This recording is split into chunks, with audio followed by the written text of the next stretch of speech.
శ్రీ గురుచరిత్ర అధ్యాయం 50. శ్రీ గణేశాయ నమః. శ్రీ సరస్వత్యై నమః. శ్రీ గురుభ్యో నమః. నామధారకుడు: స్వామి, మీరు పరమ పవిత్రమైన క్షేత్ర మహత్యం చెప్పారు. మీరు వర్ణిస్తుంటే ఆ క్షేత్రాలను చూస్తున్నట్లున్నది. ఎక్కడ సాక్షాత్తు పరమేశ్వరుడైన గురువు ఉంటే అక్కడే దేవతలు తీర్థాలు ఉంటాయి.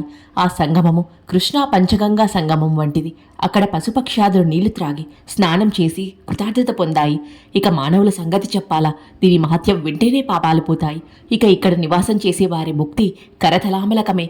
స్వామి, మీ హృదయం శ్రీ గురుని లీలలతో నిండి ఉన్నది. వాటిని ఇంకా వినాలని ఉన్నది. దయచేసి వినిపించండి అన్నాడు. అప్పుడు సిద్ధయోగి: నాయన, నీవు ధన్యుడివి. భగవంతుని కృప వల్లనే నీకిట్టి ప్రీతి కలిగింది.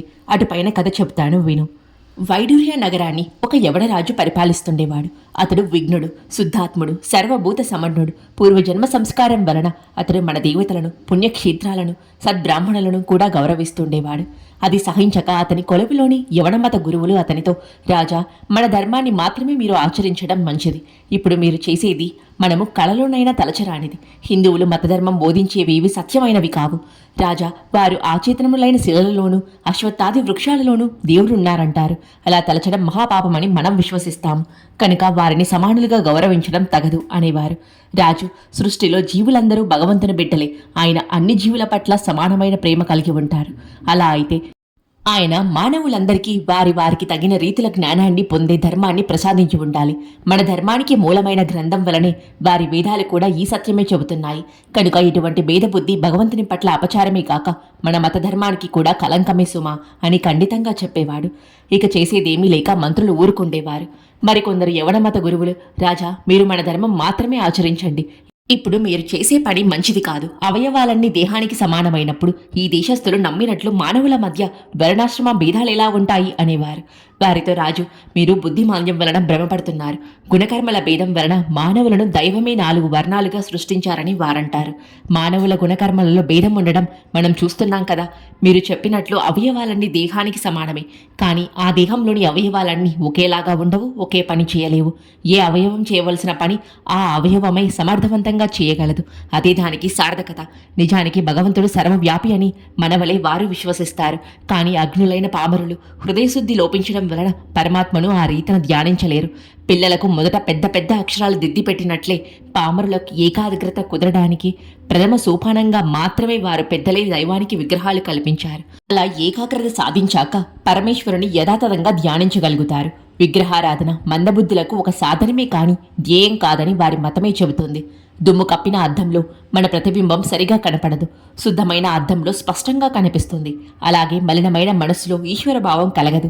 ఎలాగైనా ధ్యానం అభ్యసిస్తే ఆ మాలిన్యం తొలగి హృదయం పరిశుద్ధమై అందులో భగవంతునికి ఉనికి తెలుస్తుంది. మన పవిత్ర గ్రంథంలాగే వేదాలు కూడా ఋషులు వినిన వాక్యే కనుక అవి స్వతః ప్రమాణమే. అందులోని ధర్మాలు ఆచరించే బ్రాహ్మణులను గౌరవించవలసిందే. వేదాలు ధర్మశాస్త్రాలు చెప్పినట్లు ప్రవర్తించే మానవులందరూ మన ధర్మం ప్రకారం ప్రవర్తించే వాళ్ళ వలనే పూజ్యులు అనేవారు. ఒకప్పుడు విద్వశాన దైవయోగం వలనో కాని ఆ మ్లేచ్ఛరాజుకు తొడ మీద పుండు లేచింది. అది ఎన్ని చికిత్సలు చేసినా తగ్గకపోగా రోజురోజుకు ఎక్కువగా కాసాగింది. ఆ బాధకు అతడికి నిద్రాహారాలు కూడా కరువయ్యాయి. చివరకతడు ఒక సదాచార సంపన్నుడైన సద్విప్రుని పిలిపించి దానికి నివారణోపాయం చెప్పమని కోరాడు. ఆ విప్రుడు: రాజా, నీవు యవనుడవు, నేను బ్రాహ్మణుడను. నేను చెప్పే ఉపాయం గురించి, అది చెప్పినది నేనన్న సంగతి తెలిస్తే ఈ లోకం నిన్ను నన్ను బ్రతకనివ్వదు. అందువలన ఏకాంతంలో చెబుతాను అన్నాడు. అప్పుడు ఆ రాజు అతన్ని ఒక ఏకాంత స్థలంలోకి వెళ్లారు. అక్కడ ఆ బ్రాహ్మణుడు అతనితో ఇలా చెప్పారు: రాజా, నిజానికి గత జన్మ పాపాలే మానవులందరినీ వ్యాధి రూపంలో బాధిస్తాయి. తీర్థయాత్ర, దేవతారాధన, దానముల వలన కొన్ని పాపాలు, వ్యాధులు తొలగుతాయి. కానీ వాటన్నింటికంటే శ్రేష్టమైనది సాధు దర్శనం. సాధు దర్శనం వలన సర్వ పాపాలు, వ్యాధులు కూడా తొలగిపోతాయి. చివరకు అజ్ఞానమనే భవరోగాన్ని కూడా వారు తొలగించి ముక్తిని కూడా ప్రసాదించగలరు. కనుక రాజా, నీవు మీ వాళ్ళందరితో ఏదో ఒక సాకు చెప్పి ఎవరికీ తెలియకుండా ఒంటరిగా ఈ విదర్భ నగరానికి సమీపంలో ఉన్న పాపనాశ తీర్థానికి వెళ్ళు. అక్కడ స్నానం చేసి దాన ధర్మాలు చేయి. దాని వలన నీ పాపం తొలగి ఉత్తమమైన వ్యాధి నివారణోపాయం నీకు అదే లభిస్తుంది. ఆ క్షేత్రంలో ఎవరేది కోరితే అది లభిస్తుంది అని చెప్పాడు. అప్పుడు ఆ మ్లేచ్ఛరాజు వెంటనే కొద్ది పరివారంతో బయలుదేరి అక్కడికి కొద్ది దూరంలో ఉన్న పాపనాశ తీర్థానికి వెళ్ళాడు. ప్రతిరోజు అతడు అక్కడి తీర్థంలో స్నానం చేస్తూ రహస్యంగా ఉన్నాడు. ఒకరోజు అతడు తీర్థంలో స్నానం చేసి బయటికి వస్తుండగా అతనికి ఒక యతీశ్వరుడు కనిపించారు. రాజు ఆయనకి నమస్కరించి తన పుండు గురించి, దాని నివారణ కోసం తనకు ఆ ద్విజుడు చెప్పిన ఉపాయం గురించి నివేదించుకొని ఇలా అన్నాడు: స్వామి, నేను మ్లేచ్చుడని మీరు ఉపేక్షించవద్దు. నేను యవనుడనైనా మీ ధర్మాన్ని కూడా ఆచరించేవాడిని. నాకు దయతో ఈ వ్యాధి నివారణోపాయం తెలపండి అని ప్రార్థించాడు. అప్పుడు ఆ సన్యాసి కూడా సాధు దర్శనం అన్నిటికంటే శ్రేష్టమైన తరుణోపాయమని చెప్పాడు. అప్పుడు ఆ యవనరాజు ఆయనకు నమస్కరించి, యోగీశ్వర, సాధు దర్శనం అన్నిటికంటే శ్రేష్టమంటేది కదా, అందుకు తాత్కాలం ఏమదైనా దయతో వివరించండి అని వేడుకొన్నాడు. అప్పుడు ఆ సన్యాసి ఇలా చెప్పసాగారు: నాయన, వెనుక ఋషభయోగి అనే మహాత్ముని అనుగ్రహం వలన ఒక పతితుడైన బ్రాహ్మణుడు జన్మాంతరంలో ఉద్ధరింపబడ్డాడు. ఆ కథ వివరంగా చెప్తాను, విను. పూర్వం అవంతిపురంలో ఒక బ్రాహ్మణుడు పింగళ అనే వేశ్యకు వసుడై స్వధర్మాన్ని విడిచిపెట్టాడు. అతడు గృహస్థుడు అయి ఉండి కూడా తన భార్యను విడిచిపెట్టి ఆ వేశ్య ఇంటి వద్దనే త్రాగిపడి ఉండేవాడు. ఒకనాడు సంధ్యవేళ ఋషభయోగి అటుగా వెళుతుంటే చూచి ఆ నామమాత్ర బ్రాహ్మణుడు వేశ్య ఆయనను భక్తితో నమస్కరించి ఇంట్లోకి తీసుకెళ్లి పూజించారు. తర్వాత ఆయనకు భోజనం పెట్టి రాత్రంతా పాదసేవ చేస్తూ ఆయనను నిద్రపుచ్చారు. మరుసటి ఉదయమే ఆ యోగి వారిని ఆశీర్వదించి వెళ్ళిపోయారు. అటు సాధుసేవ వలన ఆ బ్రాహ్మణుడికి సద్బుద్ధి అంకురించి త్వరలో పరివర్తన చెంది కొంతకాలానికి చనిపోయాడు. మరుజన్మలో అతడు దశార్ణ దేశంలో వజ్రబాహువని రాజు యొక్క పట్టపురాణి అయిన సుమతీదేవి గర్భంలో పడ్డాడు. ఆమెకు మగబిడ్డ జన్మిస్తాడేమోనన్న అసూయతో రాజుగారి రెండవ భార్య ఆమెకు విషం పెట్టింది. కానీ అందువలన పట్టమహర్షి స్పృహ లేకుండా పడిందే కాని ఆమె గర్భంలోని పిండానికి ప్రాణాపాయం కలగలేదు. అయితే ఆమెకు పుట్టిన బిడ్డకి శరీరం అంతటా పుండ్లు లేచాయి. రాజు దుఃఖించి ఎన్నెన్నో చికిత్సలు చేయించినా ఆ తల్లి బిడ్డలకు వల్లంతా పురుగులు పడి చీము కారుతూ ఎంతో దుర్వాసనగా ఉండేది. పూర్వజన్మలో వారు చేసిన పాపాలే అందుకు కారణమని, వారిని చూడ్డం కూడా పాపమే అని తలచి రాజు వాళ్ళను భయంకరమైన ఒక అడవిలో విడిచిపెట్టించాడు. అందుకు రాజుగారి రెండవ భార్య ఎంతో సంతోషించింది. ఎన్నడూ కాలైన కింద పెట్టని మహారాణి అడవిలో ఆకలితో మాడిపోయింది.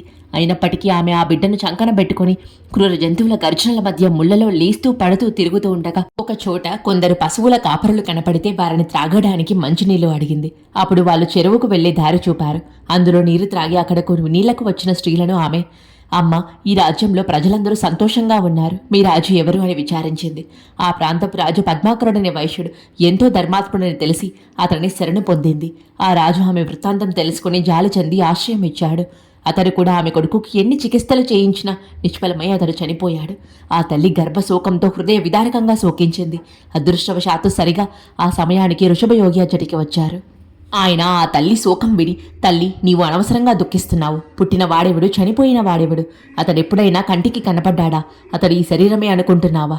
జీవుడు కర్మవశాన పంచభూతాలతో చేయబడిన దేహాన్ని పొందినా ఆ కర్మ తీరిపోగానే ఆ దేహం చనిపోతుంది. కానీ అతడు ఆత్మస్వరూపం గనుక అతడికి నాశనం ఉండదు. ఇక శోకమెందుకు? త్రిగుణాల వలన అతడికి కర్మబంధం చుట్టుకుంటుంది. సత్వగుణం వలన దేవత్వం, రజోగుణం వలన మానవత్వం, తయోగుణం వలన తిర్యక్ జన్మలు కలుగుతాయి.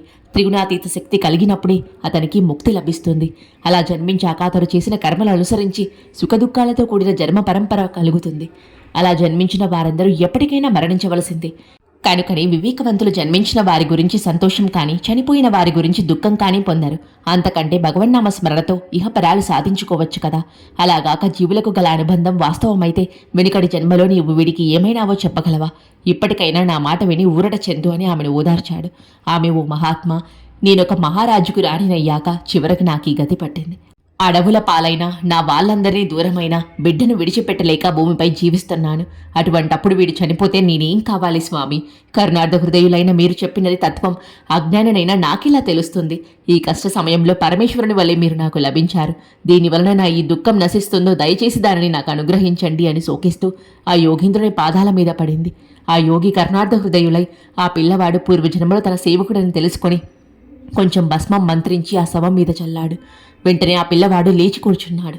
అతడు ఎట్టి వ్యాధి లేకుండా స్వచ్ఛమైన శరీరంతో ఉన్నాడు. ఆ యోగి యొక్క కృపాదృష్టి వలన ఆ తల్లికి కూడా జబ్బు మాయమైంది. ఆ తల్లి సంతోషంతో నమస్కరించగానే ఆ యోగి ఆమెకు కొంచెం భస్మమిచ్చి, అమ్మ, నువ్వు నీ బిడ్డ ఇది ధరించండి. మీ శరీరాలు వజ్ర సమానమై వృద్ధాప్యం చెందవు. నీ కుమారుడు ఉత్తమ గుణవంతుడు, యశస్వి, భద్రాయువు అనే పరాక్రమవంతుడైన రాజుగా దేశాన్ని పరిపాలించి కీర్తికెక్కుతాడు అని ఆశీర్వదించి వెళ్ళిపోయాడు. కనుక ఓ రాజా, మహాత్ముల కృపాదృష్టి మాత్రం చేతనే ఎంతటి వ్యాధి అయినా నశించగలదు. నీకు వచ్చిన వ్రణం తగ్గడంలో ఆశ్చర్యమేమున్నది అన్నాడు. అప్పుడు రాజు, స్వామి, నా ఈ వ్యాధిని నివారించగల సత్పురుషుని దర్శనం నాకెలా లభిస్తుందో దయచేసి తెలపండి అని వేడుకొన్నాడు. అప్పుడు ఆ సాధు పుంగవుడు గంధర్వపురంలోని శ్రీ గురుని గురించి తెలిపారు. వెంటనే ఆ రాజు గాన్గాపురానికి బయలుదేరాడు. సరిగా అదే సమయానికి శ్రీగురుడు అక్కడికి మ్లేచ్ఛరాజు వస్తాడు. అందువలన ఇచ్చటి ఆచారవంతులైన హిందువులకు బాధ కలగవచ్చు. మా మహత్యం లోకమంతటా వెల్లడయింది కనుక మేము ఇంకా ఎక్కువ కాలం ఇక్కడ ఉండకూడదు. మేమిక్కడే ఉంటే ఇంకెందరో మ్లేచ్చులు కూడా వస్తారు. భక్తి సదాచారం లేనివారు కూడా పేరాశతో ఇక్కడకు వస్తారు. కనుక ఇంకా మేము అంతర్ధావనం అవ్వడం మంచిది. బహుదాని నామ సంవత్సరంలో బృహస్పతి సింహరాశిలో ప్రవేశించినప్పుడు గౌతమి నదికి పుష్కరం వస్తుంది. అప్పుడు ఆ నదిలో స్నానం చేయడానికని చెప్పి ఆ చోటు విడిచిపోతామని నిశ్చయించుకున్నారు. ఒక రోజున ఆయన అచటి భక్తులతో, ఇక్కడకు ఒక మ్లేచ్ఛరాజు రానున్నాడు కనుక మీరంతా మీ ఇండ్లకు వెళ్ళిపోండి. మేము గౌతమి యాత్రకు బయలుదేరుతాము అని చెప్పారు. భక్తులు, మహాత్మా, మీరు సాక్షాత్తు దత్తాత్రేయులే. మీరు మా అండనుండగా ఇక్కడకు ఎవరు వచ్చినా మాకు ధర్మహాని కలగజాలదు. కనుక మేము మీ సన్నిధి విడిచి ఎక్కడకు పోనవసరం లేదు అని చెప్పి ఒక్కరు కూడా కదలలేదు. కొద్ది సమయం అయ్యేసరికి ఆ యవనరాజు గంధర్వపురం చేరి అచటి వారిని, ఇక్కడ సన్యాసి ఎక్కడున్నారు, దయచేసి ఆయనను చూపండి అని ప్రార్థించాడు. అతనిని చూసి యవనరాజు అక్కడకు రాగలడని స్వామి చెప్పిన మాటలు స్మరించి భక్తులు కీడు శంకించి అతనికేమీ చెప్పడం లేదు. వారి సంశయాన్ని గుర్తించిన రాజు, అయ్యలారా, నేను కూడా అర్ధార్థినై స్వామి దర్శనానికి వచ్చిన ఆర్తుడని సంశయించక వారెక్కడున్నారో చెప్పండి అని వేడుకున్నాడు. అతడు పదే పదే ప్రార్థించిన మీదట శ్రీగురుడు అనుష్ఠానానికని సంగమానికి వెళ్లారని, మధ్యాహ్నం మఠానికి తిరిగి రాగలరని ఆ భక్తులు చెప్పారు. రాజు వెంటనే పల్లకి దిగి తన పరివారమంతటినీ అక్కడే విడిచి తానొక్కడే త్వరగా సంగమానికి వెళ్లి స్వామిని దర్శించి చేతులు కట్టుకుని దూరంగా నిలబడ్డాడు. శ్రీగురుడు, ఓరి సేవకుడా, ఇన్నాళ్లకు కనిపించావేమి అన్నారు. ఆ మాట వినగానే స్వామి అతన్ని చూడగానే రాజుకు పూర్వజన్మ శృతి కలిగి ఆనంద బాష్పాలు కారుస్తూ నమస్కరించాడు. అతని శరీరం అంతటా రోమాంచితమైంది. అతడు ఏమేమో మాట్లాడబోయాడు, కానీ సంతోషంతో అతనికి మాట పెగలలేదు. కొంతసేపటికి అతడు తెప్పరిల్లి, ప్రభు, మీరు మా శ్రీపాద స్వామియే, నేను మీ సేవకుడినైన చాకలినే. స్వామి, ఈ దీనుణ్ణి ఇంత ఉపేక్షించారేమి? మీ పాదసేవ విడిచి ఇంతకాలం నేను దూరంగా పడి ఉండేలా చేశారే. రాజవైభవాల భ్రమలో చిక్కి మిమ్మల్ని మరచి ఎంతకాలం గడిపాను. ఇన్నాళ్ళు మీ దర్శనమే లభించలేదు. చివరికి మీ ఎదుటకు వచ్చాక కూడా ఇదివరకు అంతగా సేవించుకున్న మీ పాదాలను గుర్తించలేకున్నాను. అజ్ఞానమనే మహాసముద్రంలో నన్నిలా పడి ఉండనివ్వడం మీకు న్యాయమా? జరిగింది చాలు, ఇక నుండైనా మీ పాదాలను విడువను, నన్ను ఉద్ధరించండి అని చెప్పి ఆయనకు నమస్కరించుకున్నాడు. శ్రీగురుడు అఖిలాభిష్ట సిద్ధిరస్తు అని ఆశీర్వదించారు. వెంటనే ఆ రాజు తనకు బాధిస్తున్న వ్రణం తగ్గించమని వేడుకొన్నాడు. స్వామి, ఏదిరా నీ వ్రణం చూపించు అనగానే అతడు తన తొడవంక చూచుకొని ఆ కురువు మటుమాయమవ్వడం చూచి ఆశ్చర్యచకితుడై భక్తితో ఆయనకు నమస్కరించాడు. ఆ స్వామి గంభీర వదనులై, ఏమిరా, నీవు కోరుకున్న రాజ్యభోగాలు తనివితీరా అనుభవించావా, లేక ఇంకేమైనా కోరికలు మిగిలి ఉన్నాయా? బాగా ఆలోచించుకొని చెప్పు అన్నారు. అప్పుడు ఆ రాజు, మీ దయ వలన సకల ఐశ్వర్యాలతో చాలా కాలం రాజ్యమేలాను. నాకు కొడుకులు మనుమలు కూడా కలిగారు. నా మనసు పూర్తిగా తృప్తి పడింది. కానీ భక్తవస్థల, మీరు ప్రసాదించిన సంపదలు మీరు స్వయంగా చూడాలన్న కోరిక ఒక్కటే మిగిలింది. ఆ ఒక్కటే తీరగానే నేను సర్వమో విడిచి మీ పాదసేవ చేస్తూ ఇక్కడే పడి ఉంటాను అని వేడుకున్నాడు. స్వామి, ఓరి సన్యాసులమైన మేము పాపభూయిష్టమైన నీ మ్లేచ్ఛరాజ్యంలో అడుగు పెట్టకూడదు. మీ మతస్థులు గోవులను చంపుతారు కనుక మాకది తగదు అన్నారు.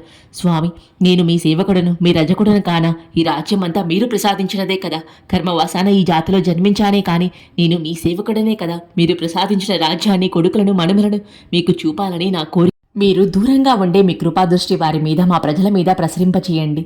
మా రాజ్యంలో మీ రాకకు అవరోధమైన గోవధ నిషేధిస్తాను అని చెప్పి శ్రీ గురుని కాళ్ళ వేళ్ళా పడి బ్రతిమాలుకున్నాడు. స్వామి, ఆహా, మా మహత్యం వెల్లడవడం వలన నీచులు కూడా ఇంకెందరెందరో ఇక్కడకు వస్తారు. కనుక ఈ స్థానం విడిచి వెళ్ళిపోవడమే కర్తవ్యం. బృహస్పతి సింహరాశిలో ప్రవేశించగానే గోదావరి నది వద్దకు చేరి ఎవరికీ కనిపించకుండా పోవడం మంచిది అని తలచి మొదట రాజు ప్రార్థనను మన్నించారు. శ్రీ గురుని అంగీకారం చెవినపడగానే ఆ యవనుడు ఉప్పొంగిపోయి వారిని ఒక పల్లకిలో కూర్చోబెట్టి వారి పాదుకలను తన తలపై పెట్టుకుని కూడా నడవసాగాడు. స్వామి నవ్వుతూ అతడి కేసి చూసి, నీవు కూడా గుర్రం మీద కూర్చుని ప్రయాణం చేయి, లేకుంటే లోకనింద పాలడు అవుతావు. రాజువైన నీవు ఒక బ్రాహ్మణ సన్యాసికి దారుడవై ఇలా ప్రవర్తించడం ఎవరైనా చూస్తే నిన్ను దూషిస్తారు, నవ్వుతారు అన్నాడు. రాజు, బాబు, నేనింకా ఎక్కడి రాజును? అంతకంటే ముందు మీ పాదసేవకుడినైన చాకలనే కదా. పరుసువేది స్పర్శ వలన ఇనుము బంగారమైనట్లు కేవలం మీ కృపాదృష్టి వలనే నేను పవిత్రుడనయ్యాను. మీరు సాక్షాత్తు సర్వేశ్వరులే. మానవ మాతృనైన నేను లోకానికి రాజునైనా నిజానికి మీ సేవకుడనే. ఎవరో ఏమో అనుకుంటారని మీ పాదసేవ మానుకుంటానా అంటూ ముందుకు సాగిపోయి తాను దూరాన విడిచి వచ్చిన ఆ పరివారాన్ని స్వామికి చూపించాడు. శ్రీగురుడు సంతోషించి, మనం చాలా దూరం పోవాలి. నా మాట విని ఇకనైనా గుర్రం మీద ఎక్కి ప్రయాణం చేయి అన్నారు.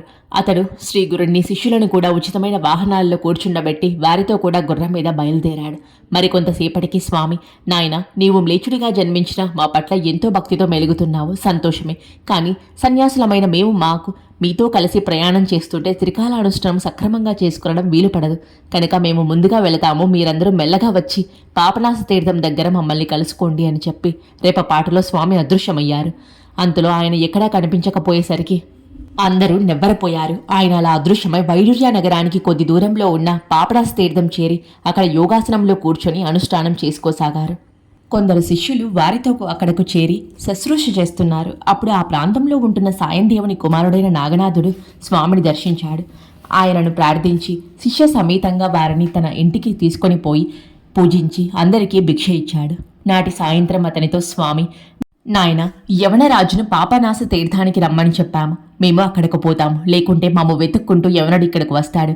అతడిక్కడకు వస్తే నీ ఆచారానికి భంగం కలుగుతుంది అని చెప్పి శిష్యులతో కలిసి ఆ తీర్థం దగ్గరకొచ్చి అక్కడ భద్రాసనంలో కూర్చున్నారు. ఇంతలో అక్కడ ఆ యవనరాజు స్వామి అదృశ్యమవ్వగానే, అయ్యో స్వామి, నన్ను ఉపేక్షించి ఇలా నన్ను విడిచి వెళ్ళిపోయారు. నేనేమి అపరాధం చేశాను? అయినప్పటికీ నన్ను తీర్థానికి రమ్మని చెప్పారు కదా, అక్కడ నా కోసం వారు వేచి ఉంటారని తలచి 40 క్రోసుల దూరంలో ఉన్న ఆ క్షేత్రానికి సాధ్యమైనంత త్వరగా చేరుకున్నాడు. అక్కడ స్వామిని ఆహ్వానించి తన నగరానికి తీసుకువెళ్ళాడు. అతడు మహావైభవంగా అలంకరించిన ఆ నగర వీధులలో స్వామిని, వారి శిష్యులను ఆ వాహనాలపై తీసుకుపోతూ తాను మాత్రం కాలినడకన ఊరేగింపుతో వచ్చాడు. అతడు తన మతధర్మం విడిచి ఒక బ్రాహ్మణ సన్యాసికి దాసుడై మెలగడం చూసిన యవనులు అతడిని అసహ్యించుకున్నారు. నగరవాసులైన బ్రాహ్మణులు సంతోషించి సనాతన ధర్మాభిమాని అయిన అటువంటి రాజు లభించినందుకు పొంగిపోయారు. స్వామికి రాజు అడుగడుగుకు ఆరతులు ఇప్పించడము, వీంజామరలతో వేస్తుండడము చూచిన పురవాసులు స్వామిని చూచి, ఈయనెవరో భగవదవతారమే కాని మానవ మాతృలు కారు, లేకుంటే ఒక బ్రాహ్మణ సన్యాసికి ఒక యవనరాజు ఇలా ఎందుకు సేవిస్తాడు? అయినప్పటికీ ఈ దృశ్యం కూడా కలికాల వైపరీత్యమే అనుకుని ఆశ్చర్యపోయారు. డక్క, మృదంగము మొదలైన వాద్యాల ఘోషతోనూ వందల కొద్ది ఏనుగులు గుర్రాలతోనూ ముందుకు సాగిపోతూ ఉండగా వంది మాఘాతులు ఎలుగెత్తి స్వామిని కీర్తిస్తూ స్తుతిస్తుంటే అగరు తూపాలు చిమ్ముకుంటూ దారి పొడుగునా లెక్కకు మించిన పువ్వులతో రత్నాలు కలిపి చల్లుతూ స్వామిని ఆ రాజు నగర వీధుల గుండా తీసుకుపోయాడు. చివరికి పల్లకిని రాజభవనం వద్ద దింపించి అందము స్వచ్ఛయము అయిన కొత్త వస్త్రాలు పరిచిన దారి వెంట స్వామిని లోపలకు తీసుకొని పోయి స్వర్ణ సింహాసనం మీద కూర్చుండబెట్టాడు. తర్వాత రాజు ఆయనకు సాష్టాంగ నమస్కారం చేసి ఒక వీంజామరతో ఆయనకు వీస్తూ ఒక ప్రక్కన నించున్నాడు. అప్పుడు ఆ రాజు తన రాణులు, అంతఃపుర కాంతులు, రాజకుమారులు, కుమార్తెలను రప్పించి వారి చేత స్వామికి పాదపూజ చేయించాడు. చివరకు అతడు, స్వామి, నేను జన్మతగా హీనుడైనా తమ కృప వలన ఈనాటికి కృతార్థుడనయ్యాను. నేను కోరుకున్నవన్నీ నెరవేరాయి అని చెప్పి నమస్కరించాడు.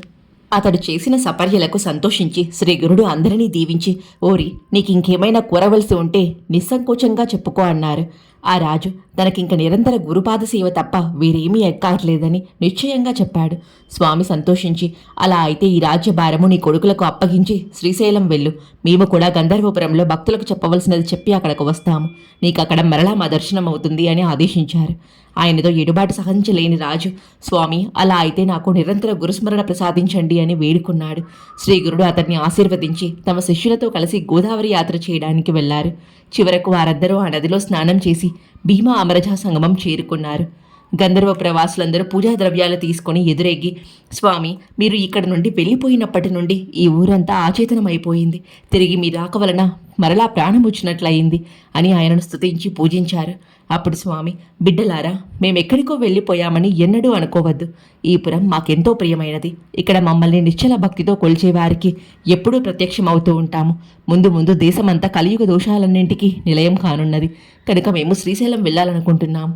అయినప్పటికీ భక్తులను రక్షించడం కోసం వాస్తవంగా గుప్త రూపంలో ఇక్కడే ఉంటాము. అలా గుప్తంగా ఉండడానికి కారణం, రానున్నది కష్టకాలం. ధర్మం రోజురోజుకు క్షీణించిపోతున్నది. దుర్మార్గులు ప్రబలి ఎన్నో దుష్కృత్యాలు చేయబోతారు. పూర్వజన్మ సంస్కారం వలన యోగ్యుడైన ఆ మ్లేచ్ఛరాజు మా అనుగ్రహానికి పాత్రులైనారని విని ఎందరెందరో హేండులు ఇక్కడికి వస్తారు. మా ప్రత్యక్ష సాన్నిధ్యం వారికి కలగడం వలన అందరికీ ఎంతో కీడు జరుగుతుంది. కనుక మా రూపాన్ని గుప్తం చేయడం ఒక్కటే కర్తవ్యం అన్నారు. అది విని పురవాసులు ఎంతగానో బాధపడుతూ నిశ్చేష్టులై బొమ్మలాగా నిల్చున్నారు. ఆనాటి వరకు మానవాకారంలో కనిపిస్తున్న ఆ త్రిమూర్తి అవతారం అటు తర్వాత తమ స్థూల రూపాన్ని గుప్తపరిచినప్పటికీ ఈ గంధర్వపురంలో సుస్థిరంగా ఉన్నారు సుమా. అందుకు నేనే సాక్షిని. నేటికి ఈ గంధర్వ నగరంలో ఆయనను విశ్వాసంతో భజించిన వారి కోరికలు తీరుతాయి. ఇతర యుగాలలో ఎన్ని వేల సంవత్సరాలు తపస్సు చేసినా కనిపించని ఈ దత్తమూర్తి ఇప్పుడు భక్తుల పాలట కల్పవృక్షమై ఇక్కడ నిలిచారు. భుక్తి ముక్తులను ప్రసాదించడానికి ఈ భూమి మీద ఇంతకు మించినదేమున్నది? శ్రీ దత్తాయ గురువే నమః. శ్రీ శ్రీపాద శ్రీ వల్లభాయ నమః. శ్రీ నృసింహ సరస్వత్యే నమః.